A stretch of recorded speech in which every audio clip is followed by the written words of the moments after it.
গল্পটা খুবই সুন্দর।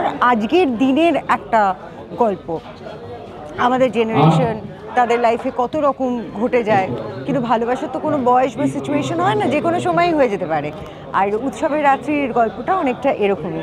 এই চরিত্রটা মানে কি বলবো, একটা বিদেশ থেকে একটা ছেলে আসছে, বাঙালি ছেলে, তার সঙ্গে অরুণিমা ঘোষের কিছু তার একটা একটা একটা একটা আলাপ হচ্ছে, ইন্টারাকশন হচ্ছে। উৎসবকে মাথায় রেখেই এই ছবি, এবং এই ছবির দুটি চরিত্র, একজনের নাম উৎসব আর একজনের নাম রাত্রি, এবং একটি রাত্রিকে রাতের ঘটনা কেন্দ্র করে এই গল্পের উৎস এবং উৎসবের রাত্রি।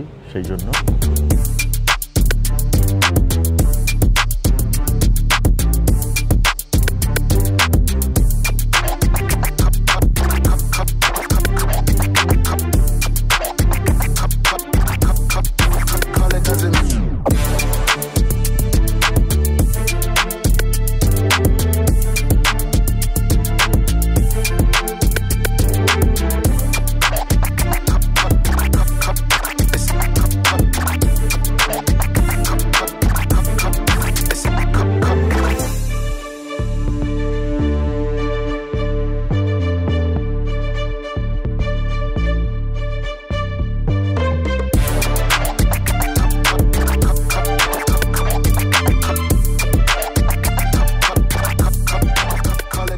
মোটামুটি রহস্যটা তো আজকে তোমরা শুটিংয়ে বুঝতেই পারলে যে কতটা রহস্য নিয়ে আসছে।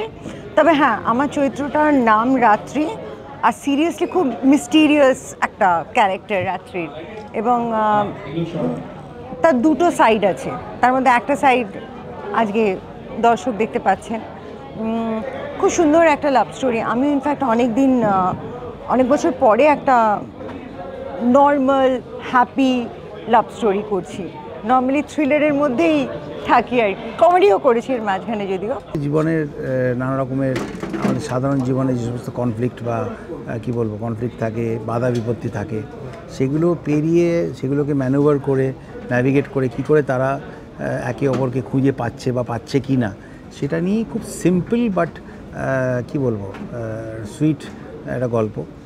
কোনো বিশেষ কমপ্লিকেশন নেই, শুধু একটা কী বলবো একটা কাহিনী বিরাট একটা টুইস্ট আনা বা কমপ্লিকেশনের মধ্যে যাওয়া, সেরকমও কিছু নেই।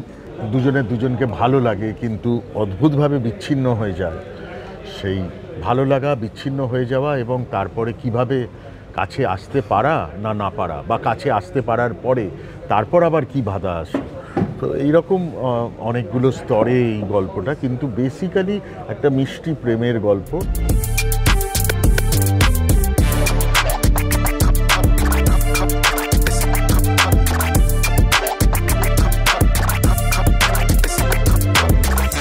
তো বেশ ভালো লাগছে, এনজয় করছি। আর অনেকগুলো ডিফারেন্ট শেডস অফ ক্যারেক্টার আছে, এটা সেটা বলা, এসবের মধ্যেও আমি যাচ্ছি না। আমি আমার মতো করে করছি। আর আমার মনে হয় রবীন্দ্রনাথ অনেক জায়গায় বলেছে, যেটা আমার ভালো লেগেছে, যে Babul is playing himself and he has crafted the character in that manner. Friday Camellia প্রোডাকশনসের ওটিটি প্ল্যাটফর্ম ফ্রাইডের জন্য একটা নতুন সিরিজ তৈরি হচ্ছে। অনেকগুলো 95-100 মিনিটের ছবি, ছোট ছবি, যেগুলো মূলত প্রেমের এবং অন্যান্য অনেক জনরার হবে। তো আমি আপাতত প্রেমের গল্প নিয়ে কাজ শুরু করলাম, এবং আরও একটি করার কথা, সেটাও খুব পরিণত প্রেমের আরেকটা গল্প।